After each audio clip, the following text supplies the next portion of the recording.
Laissez-moi vous parler un petit peu de ce qu'on a fait, nous, en développement durable depuis quand même plusieurs années, venant d'une société minière qui n'a pas nécessairement toujours la bonne réputation relatif à l'environnement, protection de l'environnement ou au développement durable. Vous allez voir, vous allez être surpris de voir tout ce qu'on a pu faire et vous allez voir que c'est une réputation qui n'est pas nécessairement méritée, mais qui date souvent des passifs environnementaux relié au site abandonné minier qui s'est passé des années 50 et on souffre encore de cette image-là, malheureusement. Grosso modo, qui nous sommes? Nous sommes la fusion de deux sociétés. Mines Virginia, qui était le plus gros joueur en exploration au Québec pendant plusieurs années. On a investi entre 10 et 20 millions en exploration dans le Nord. Plus grand détenteur de terrain du Nord. On a gagné 16 awards dans les 18 dernières années, dont 4 prix reliés au développement durable. 6 découvertes, dont un de classe mondiale, le gisement Éléonore, en fait, qui est le plus gros gisement d'or au Canada actuellement. On a trouvé ça ici dans le nord du Québec. Et un leader en développement durable en exploration. On a fusionné avec Osisko, donc cette année, donc c'est ce qui a créé la nouvelle société, Redevance aurifère Osisko.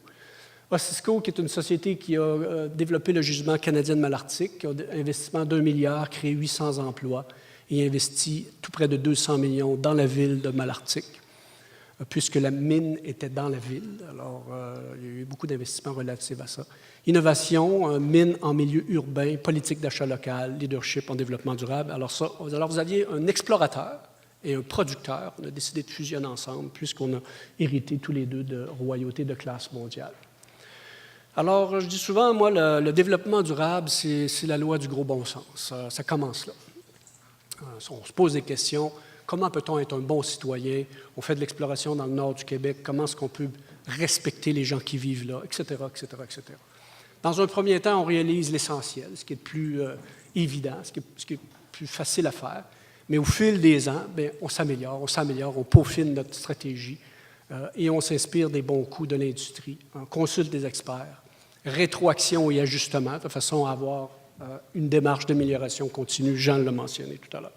C'est exactement ce qu'on fait. Alors, je dis toujours, c'est la théorie des petits pas. Développement durable, c'est une série de petits gestes qui font une énorme différence quand on les accumule. Initiative hors du commun, on a créé 3 guides, un en environnement, un pour engagement dans les communautés, un en santé et sécurité. C'était la première fois que ça se faisait en exploration et c'est maintenant une référence. D'ailleurs, on est en train de les mettre à jour suite aux nouvelles lois sur l'environnement du gouvernement. Instigateur du Fonds Restauration Nunavik, je vais vous montrer quelques photos, vous allez être impressionnés. Des sites abandonnés depuis 1950-1960. Alors, depuis 2007, on a investi 6 millions de dollars. On nettoie des sites abandonnés dans le nord du Québec, qui sont des passifs environnementaux qui n'ont rien à voir avec nous, comme de raison. Ça s'est passé il y a 50 ans.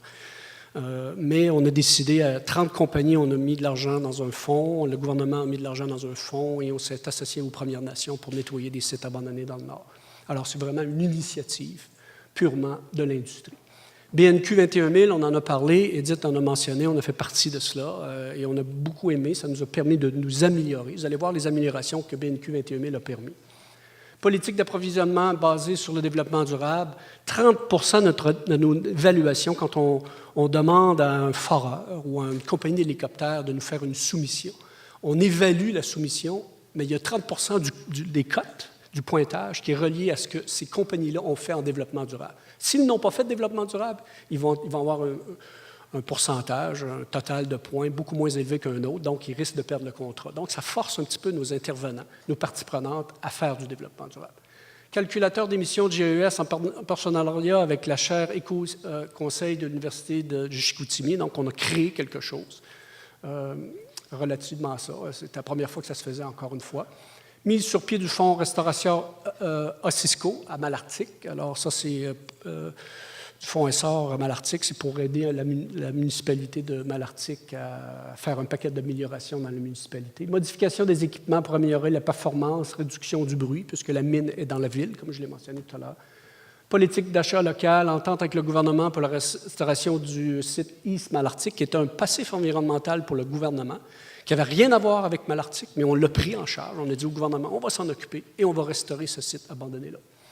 Première minière à financer volontairement la totalité du plan de fermeture. Il faut comprendre que dans les mines, maintenant, on met tous les fonds de côté dans un trust que personne ne peut toucher avant même que la mine rentre en production. Pour le jour où la mine va fermer, et ces fonds-là vont servir à réhabiliter la mine et ramener ça à mère nature. C'est la seule industrie où on fait ce genre de choses-là. Alors, le fonds Restauration Nunavik, vous pouvez voir un site avant et après. Grosso modo, encore une fois, ce sont des sites abandonnés depuis 50, 60 ans dans le nord du Québec et on a décidé d'aller nettoyer ces sites-là dans le Nunavut, qui est dans le grand nord du Québec. Plus de 40 000 barils de pétrole, la plupart étaient vides, ont été nettoyés. 200 réservoirs de propane, des pièces d'équipement lourd, 20 tonnes de débris métalliques. On a créé des emplois saisonniers dans les communautés autochtones, inuits dans le nord.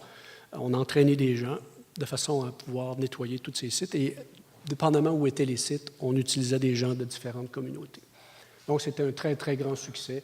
On a acheté des crushers là, pour écraser des barils de pétrole pour que ça prenne moins de place dans les containers, etc., etc. On a fait des transports par hélicoptère. On a développé ce qu'on appelle des trains routiers, mais ça se passe l'hiver en skidoo pour pouvoir traverser sur la taïga, Trans-Taïga, avec du matériel pour glisser sur la neige. On était très imaginatifs, mais on a nettoyé depuis 2007. En fait, il y avait 18 sites majeurs, ont tous été nettoyés. On est rendu dans les sites intermédiaires et les sites de moindre importance. C'est devenu la référence, ce fonds-là, en tant qu'initiative pour la restauration de sites abandonnés dans le nord canadien. En fait, le Labrador vient de partir un fonds. Ils font exactement la même chose. Ils ont copié un peu le modèle. Le territoire du Nord-Ouest nous ont consultés, la Colombie-Britannique nous ont consultés, donc c'est devenu un petit peu la référence. On est en train de créer un autre fonds pour la partie un peu plus au sud, qui s'appelle le Iuichi, le territoire Cri, la baie James, pour faire exactement la même initiative en partenariat avec les Cris. Développement durable, encore une fois, ce sont des petits gestes. En environnement, on était les premières sociétés à planter des arbres. Vous savez, quand on va dans un secteur, souvent on décape. Décape, ça veut dire qu'on enlève le matériel sur la roche, on étudie la roche, on regarde voir si elle est minéralisée, bon, les structures, tout ça. Et par la suite, bien, on fait ce qu'on appelle, on recape le matériel et on a replanté des arbres. On a même développé, il y a eu des essais-erreurs, parce qu'on s'est aperçu que certains arbres ne poussaient pas bien à tel niveau, à telle latitude au Québec. Alors, bon, vous savez, essais-erreurs, de façon à trouver le meilleur mélange pour la baie James. Alors, vous voyez que c'est de l'amélioration continue, mais c'était vraiment une priorité pour nous. Précautions lors du transport de mazout, recouvrement des tranchées, démantèlement des camps. Dans le cas de démantèlement des camps, vous savez, on fait affaire sur des territoires où il y a des trap lines, des lignes de trappe, de trappeurs cris. Et ces gens, souvent, sont à des centaines de kilomètres de leur village. Et lorsqu'on démantèle un camp, bien, on leur donne le bois, on leur donne les tentes, tout le camp, le matériel qui est là. Pour eux autres, c'est une fortune d'avoir ça à cet endroit-là. Alors, on s'arrange, nous, bien sûr, avec les trappeurs pour leur demander où est-ce que vous voulez qu'on emmène tout ce matériel-là quand on démantèle les camps. Encourager le transport en commun, bien, ça, c'est dans les bureaux, chez nous. Se gagner une licence sociale, bon, on a développé un protocole de communication avec les Premières Nations qui est devenu maintenant la norme. Même les Premières Nations ont dit, bon, vous devriez suivre le modèle Virginia. Ils disaient ça aux autres sociétés. Où on informe le CTA, le Cree Trapper Association, les Talimans, c'est les maîtres de trappe, EDO, Economic Development Officer, les chefs et autres dirigeants de la communauté. Donc, on a des réunions annuelles, on informe chacune des communautés sur chacune des campagnes, on leur dit où on va être, combien de personnes, on les invite à venir nous visiter et on engage des gens de chacune des communautés sur chacune de nos campagnes pour avoir des témoins de ce que l'on fait sur le terrain. On est très, très fiers de ce qu'on fait sur le terrain et on veut le montrer. En plus de ça, bien sûr, on fait du training avec ces gens-là et ces gens-là, il y en a plusieurs de ces CRI-là, par exemple, qui travaillent pour nous depuis des années maintenant, puisqu'ils viennent année après année sur nos campagnes. Alors, ça a bâti des relations de confiance, de transparence, d'intégrité avec ces gens-là et c'est un dialogue continu. Voilà, grosso modo, ça dit ce qu'il y en est. Encore une fois, je vous expliquais que lorsque on donne des contrats, 30% de notre évaluation est reliée au développement durable. Alors, on évalue nos parties prenantes. Donc, ce que ça fait, c'est qu'on dépasse même notre société en termes de développement durable. On force la main un petit peu, sans la forcer réellement, mais on les encourage à faire du développement durable, puisqu'on leur dit, quand ça va être le temps d'évaluer votre soumission, bien, vous allez 30% des points vont être sur ce que vous avez fait en développement durable et les gens que vous avez engagés. Est-ce que vous engagez quand vous forez dans le Nord, des Premières Nations, pour être sur vos camps, pour être sur vos équipes, etc., etc., etc. Alors, on a un dialogue constructif. Dans certains cas, on a accompagné certains de ces fournisseurs-là en leur disant, si vous feriez telle chose, nous auriez un peu plus de points. Donc, vous savez, encore une fois, on tord aucun bras, mais on accompagne les fournisseurs de services et on influence positivement ces gens-là. On est rendu là. À la mine canadienne Malartic, on a fait promotion de l'embauche locale, bien sûr, maintien d'un milieu de travail sécuritaire, formation et perfectionnement. Beaucoup de formation. On a un programme de leadership pour la relève. Et la dame que vous voyez là, c'est Mme Lavigne. Cette dame-là, avant la mine, elle travaillait dans une cafétéria. Elle gagnait 12 000 par année, 12 à 15 000 par année. Et elle est venue nous voir. Elle a dit, moi, j'aimerais ça travailler à la mine. Alors, elle n'avait pas son secondaire 5. On lui a permis de terminer son secondaire 5. On lui fait suivre un training. Maintenant, elle est opérateur de matériel, de machinerie lourde. Elle gagne autour de 75 000 par année et ça a changé sa vie, bien sûr. Et on dit souvent, elle paie plus en impôts ce qu'elle recevait en salaire à l'époque. Et c'est un exemple d'impact qu'on a eu sur une communauté. C'est des gens qui vivaient à Malartic. Comment faire adhérer l'équipe à notre vision de développement durable? Jean l'a mentionné, l'importance d'intégrer tout le monde, que l'équipe soit partie prenante. Et c'est vraiment important. Et ça, c'est un petit peu BNQ 21000 qui nous a fait réaliser encore plus l'importance d'impliquer le champ, parce que je vais en parler un petit peu de l'influence qu'a eu BNQ 21000 sur notre démarche. On a des présentations annuelles sur tout ce qu'on a fait en développement social et environnemental à toute notre équipe, bien sûr, c'est très important. Des journées de bénévolat, ça soude l'équipe. Vous savez, quand tout le monde participe à des journées de bénévolat, premièrement, on est tous ensemble, c'est le fun, et deuxièmement, bien, on fait quelque chose tous ensemble relativement à du développement durable.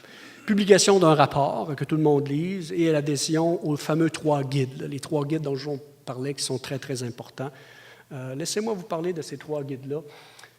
Chacun des travailleurs, qu'ils soient CRI ou autres, qui travaillent sur chacune de nos campagnes, doit signer un papier, comme de quoi il a lu nos 3 guides, à chaque campagne. Alors, parfois, il est obligé de signer 3 fois dans le même été, parce que c'est 3 campagnes dans l'été à différents endroits. Mais ce que j'essaie de vous dire, c'est qu'on veut s'assurer que les gens adhèrent à nos best practices, nos meilleures pratiques en environnement, en relations communautaires et santé-sécurité.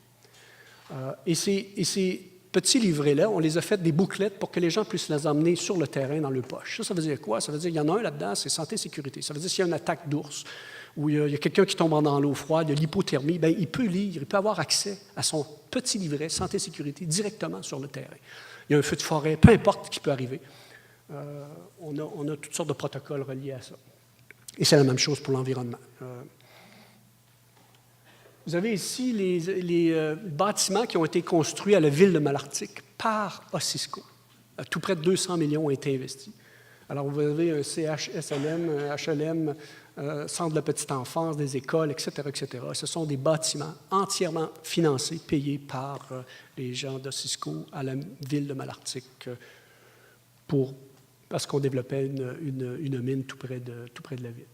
Il y a eu toutes sortes de modifications faites pour le bruit.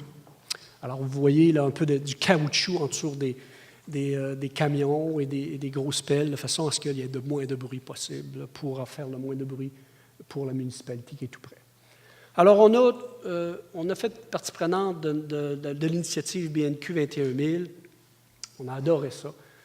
Ça nous a permis de consulter nos parties prenantes. Alors ça, ce qui est le fun, c'est qu'en faisant cet exercice-là, on a demandé aux universités, on a demandé aux CRI, on a demandé à nos fournisseurs de services, on a demandé à un paquet de monde qu'est-ce qu'ils pensaient de nous. Alors, ils nous ont cotés. Donc, c'était plus nos employés. Donc, ça, c'était quelque chose quand même. Il fallait sortir un petit peu de notre niveau de confort pour dire, là, on va avoir un jugement des autres. Consultation interne, identifier nos enjeux, nos priorités, communiquer nos engagements. Alors ça a été vraiment un point où on ne faisait peut-être pas ça. On faisait beaucoup de choses en développement durable, mais c'était mal informé, c'était mal documenté, c'était mal communiqué. Là, vraiment, c'est à rapport mensuel qu'on a sur chacune de nos campagnes. On a une section sur le développement durable. Alors, dans cette section-là, on parle d'environnement, on parle d'incidents. Si quelqu'un s'est même coupé un doigt, on parle de toutes les relations avec les Premières Nations. Qu'est-ce qui est arrivé, qui a travaillé, etc., sur de telle communauté. Donc, c'est mensuel. Et bien sûr, processus d'amélioration continue. Ça, c'est le rapport de diagnostic qu'on avait au tout début. Alors, 21 points. On était coté entre 3 et 4,5. C'était pas mauvais, honnêtement, c'était pas mauvais. On voyait qu'on avait une bonne base parce qu'on s'intéressait beaucoup au développement durable, mais c'était instinctif, notre démarche. C'était pas organisé. Et là, ce qu'on a fait grâce à BNQ 21 000, on a tout organisé ça de façon vraiment... Et il est ressorti des initiatives stratégiques. Alors, documenter davantage nos contributions. Ça, c'est les plans d'action. Impliquer et sensibiliser davantage nos employés. Alors, on n'avait pas tout à fait ce réflexe-là, de façon dans son ensemble. Uniformiser les documents, développer une politique d'achat et optimiser notre impact local. Encore une fois, encourager nos fournisseurs de services à faire du développement durable. Améliorer les énoncés, documenter les émissions GES et poursuivre nos efforts de restauration dans le nord du Québec. Donc, ce sont les grands plans d'action. On a sorti notre premier rapport de développement durable en 2012. On en sort un maintenant tous les ans. Ce qui est le fun dans les rapports, c'est que ça nous permet d'expliquer ce qu'on a fait et de statuer sur les objectifs dans la prochaine année. Et l'année suivante, on regarde ce qu'on a dit qu'on allait faire, on se juge à cet égard-là et on fixe nos objectifs pour l'année suivante. Donc, c'est vraiment quelque chose de très proactif, amélioration continue. Alors, encore une fois, l'apport de BNQ, mieux intégrer, documenter, standardiser les différentes démarches de développement durable, partager notre vision, accélération de l'application de nos meilleures pratiques, parce qu'on avait développé nos meilleures pratiques, mais là, on voulait accélérer tout ça et impliquer tout le monde. J'appelle ça les avantages collatéraux. On a eu la chance d'avoir le prix PDG Vert 2013 dans la catégorie des petites entreprises. Le prix E3+, Environmental Excellence in Exploration, ça, on l'a eu au Canada et au Québec. Alors, on est bien fiers de ça. Le prix Saint-Cloud. Alors, tout ça, vous savez, c'est le fun d'être reconnu par nos pairs relativement à toutes les choses que l'on fait. Réputation exceptionnelle, une image de marque, ça, c'est le fun, parce que quand c'est le temps d'aller se financer, cogner à la porte à la caisse de dépôt, au Fonds FTQ, le Fonds FTQ nous a dit, après avoir étudié notre dossier, que nous allions devenir la nouvelle norme pour eux, pour évaluer les autres sociétés minières. Ils se sont inspirés de ce qu'on en faisait. Donc, on était très, très flattés de cela. Attraction et rétention des employés. Vous savez, le développement durable, l'environnement, protéger l'acceptabilité sociale, c'est des valeurs très, très importantes à la nouvelle génération. Alors, nous, quand on fait ça, les gens aiment ça. Les jeunes adorent ça. Et on a beaucoup de loyauté, comme Jean l'a mentionné, beaucoup de loyauté relativement. Alors, cité comme la référence en développement durable, meilleure image pour notre industrie. Le fait qu'on agisse bien, ça aide toute l'industrie globalement. J'appelle ça le témoignage Goldcorp. Quand Goldcorp ont acheté notre gisement en 2006, une de nos découvertes, ils nous ont dit, ils ont dépensé, après ça, ils ont investi 2 milliards pour mettre le gisement en production, qui est rendu aujourd'hui, comme je l'ai mentionné, une des plus grosses mines d'or au Canada. Ils nous ont mentionné que ce qu'on avait développé avec les Premières Nations les ont énormément aidés pour accélérer les permis, pour accélérer les ententes, etc., etc. Donc, ce qu'on avait fait en aval a été extrêmement payant, autant pour nous que pour eux.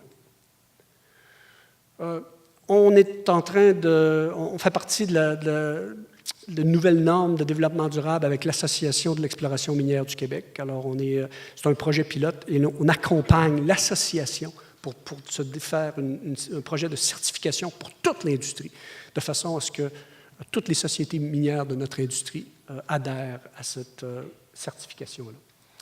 Et je termine en disant, le développement durable, c'est payant. Les gens vont dire, « Ah ouais, André, il y a un coût là-dedans, ça coûte de l'argent. » C'est vrai. On mettait entre 2,5 et 4 à 5 % de notre budget annuel en développement durable. Bon, quand on dépense 10 à 20 millions par année, vous allez voir que ça commence à faire des montants pas mal importants. 3/4 de million directement reliés sur le développement durable. C'est pour une société d'exploration, c'est quand même c'est beaucoup de dollars. Mais nous, on dit, ce n'est pas une dépense, c'est un investissement. Le titre de Virginia, le titre de Cisco a donné des rendements pour leurs actionnaires de l'ordre de 30 % par année pendant 18 ans. Et c'est les deux sociétés qui ont créé le plus de richesses au Québec du point de vue minier. Et c'est les deux sociétés qui ont investi le plus en développement durable. Alors, c'est pas parce que...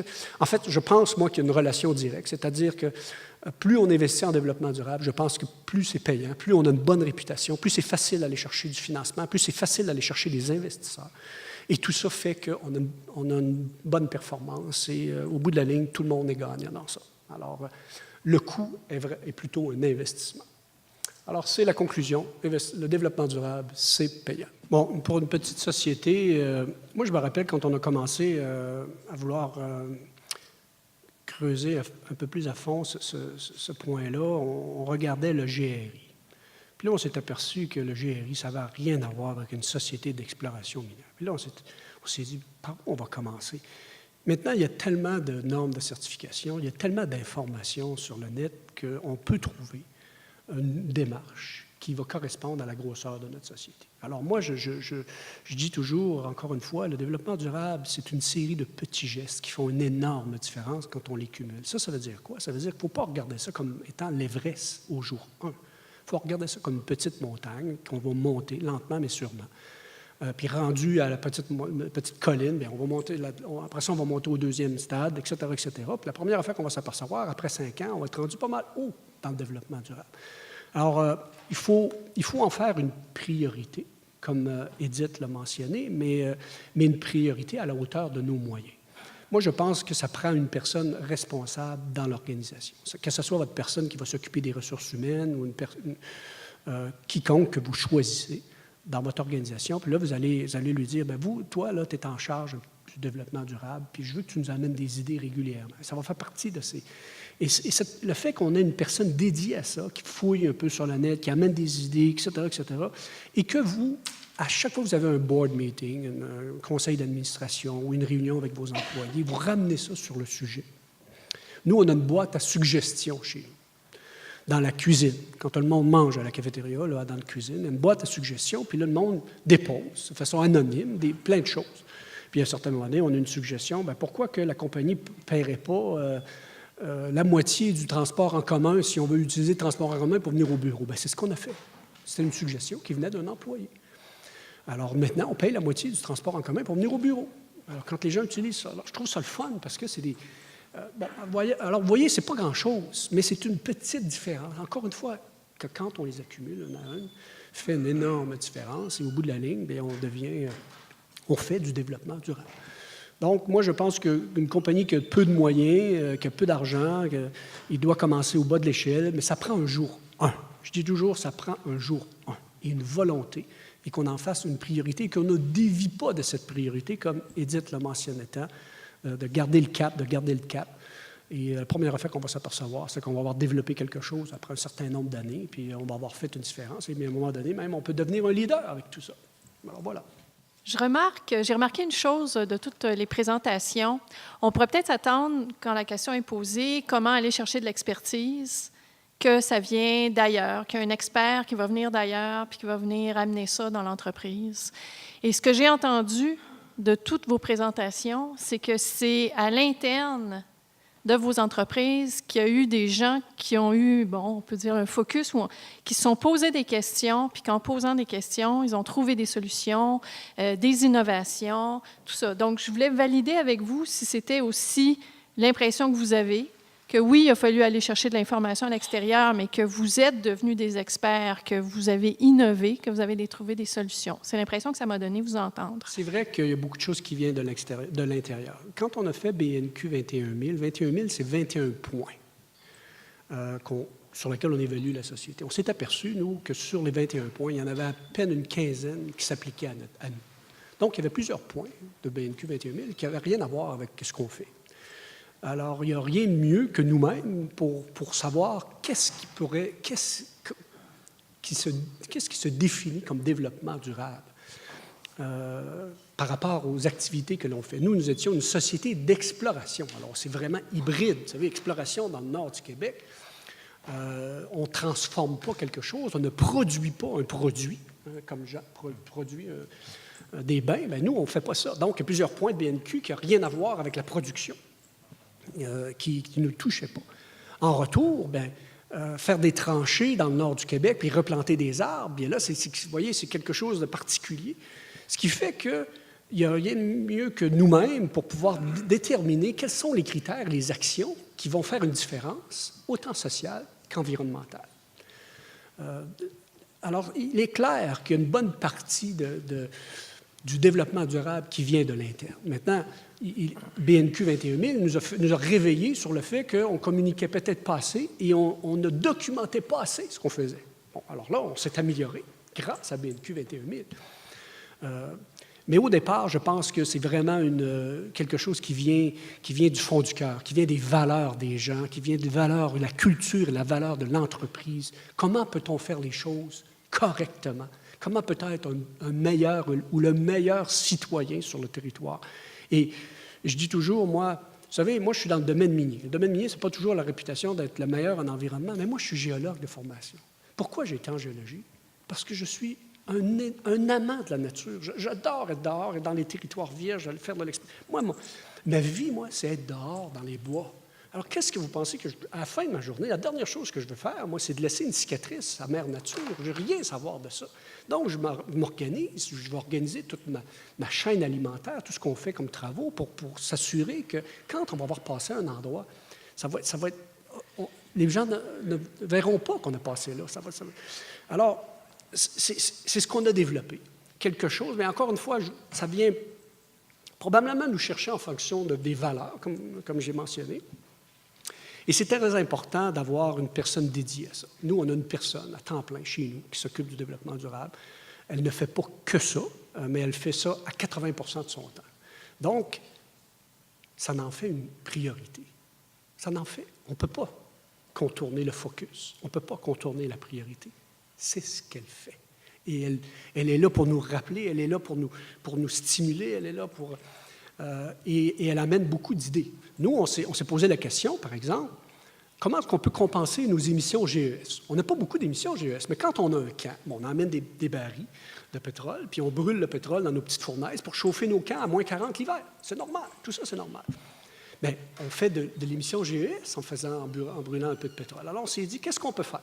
Alors, on a regardé toutes sortes d'initiatives pour pouvoir compenser nos émissions GES, mais nos initiatives étaient hors de question qu'on les fasse à Québec ou à Montréal. Pas parce que c'est Québec ou Montréal.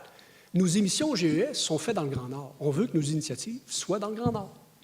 Alors, on est en train de regarder avec les Premières Nations s'il n'y aurait pas des programmes d'éco-énergie, peu importe, qu'eux autres font dans leur communauté, puis on pourrait participer à ça. On a regardé des projets d'association d'éoliennes dans des communautés autochtones. Bon, voyez un peu, mais alors ça vient des employés, ça vient des idées qui viennent des employés, et c'est du brainstorming. Développement durable, c'est du brainstorming, développement durable entre nous. C'est sûr que nous, on ne peut pas influencer des pays, des États. Hein? On fait pour le mieux ici, au Québec.